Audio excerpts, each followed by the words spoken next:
When we think of minimalism, we think of Scandinavian style, mid-century furniture and Aesop packaging. It's what we use to describe sleek, white-walled curated homes on Pinterest, and the sharp lines in the architecture of the late Zaha Hadid.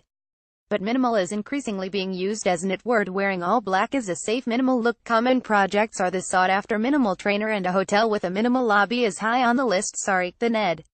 While we enjoy all of the above in the office, there is obviously much more to minimalism than this. Minimalism was, and still is, first and foremost, a lifestyle, a way of removing everything physically and mentally that can be deemed unfulfilling and not practical, with the aim of enjoying a fuller life. Joshua Fields Milburn is one half of the minimalists, and along with his best friend Ryan Nicodemus, they believe in more to life, or more appropriately, less.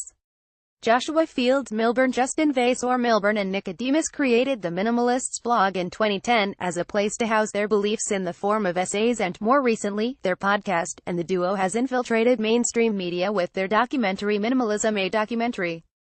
Now with 3 books, 7 tours and a combined social following of around 20 million, the movement is far from minimal. While taking a break from their latest tour, Less Is Now, we learn from Milburn the true meaning of minimalism, how he can be dressed and out of the door in 3 minutes, how to master packing for a weekend away, and what he believes is the ideal minimal wardrobe. GQ: What is the tweet-friendly definition of minimalism? Joshua Fields Milburn: minimalism is the thing that gets us past the things, so we can make room for life's most important things, which actually aren't things at all. Minimalism isn't about deprivation, it's about getting rid of the excess so we can focus and figure out what's truly important. Are you able to share the advantages of a minimal lifestyle? Material possessions are physical manifestations of what's going on inside us. So if we have a cluttered life, we have a cluttered internal life. We might have mental, emotional, spiritual and financial clutter, and that is reflected with what's around us. I now have more time for my health. I used to say my health was a priority, but when I was in the corporate world in my 20s I weighed 80 pounds more. Then I forsook the people closest to me. I'm now able to improve my relationships and expand my creativity. And with less stuff, it's much easier to clean and easier to get dressed. What are the first steps to essentially becoming a minimalist? It depends on where you are in the process. Ask yourself, how might your life might be better with less? I own far fewer things than I used to, but I get so much more value from the few items I own than when I used to water them down. Material possessions should augment our experiences of life, whether it's the aesthetic beauty in an object that brings us joy, or if it's a tool serving a purpose. The popularity of minimalism since launching the blog has been incredible. Why do you think that is? I think it ultimately comes down to adding value. Altogether we reach 20 million people when including our email and podcast.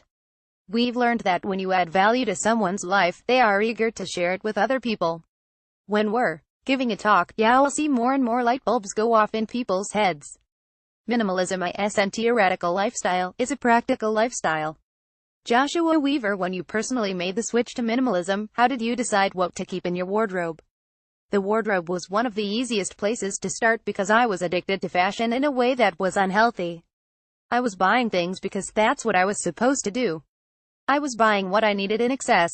I wore a suit and tie every single day, but I didn't need the 12 Brooks Brothers suits I had, or even more embarrassing, I didn't need 70 dress shirts.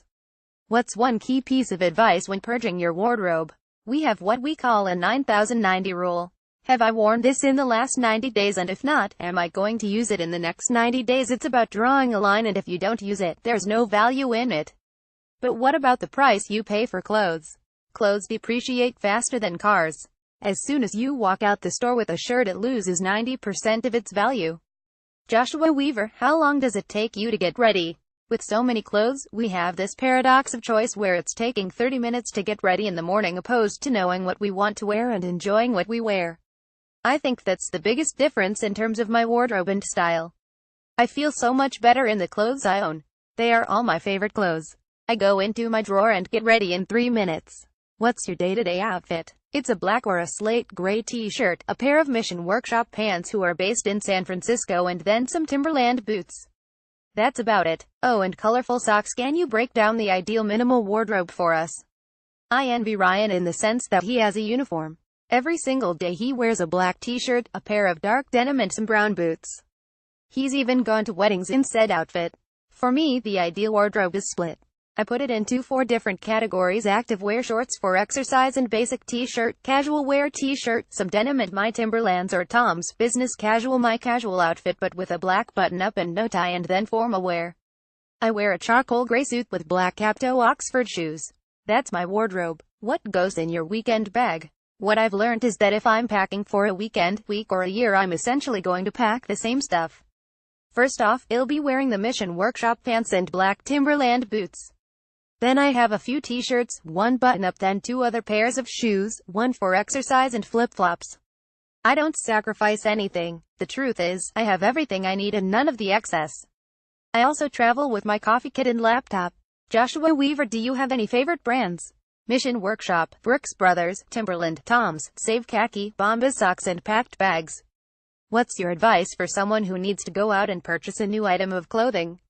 I ask 2 questions. First, can I afford it? And I mean not only the price tag, but also the other costs.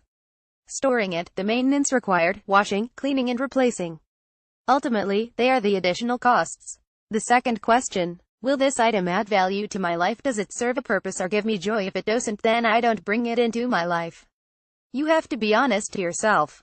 Where else can people seek out minimal inspiration? We run a side project called Minimalism Life along with 2 other minimalism blogs.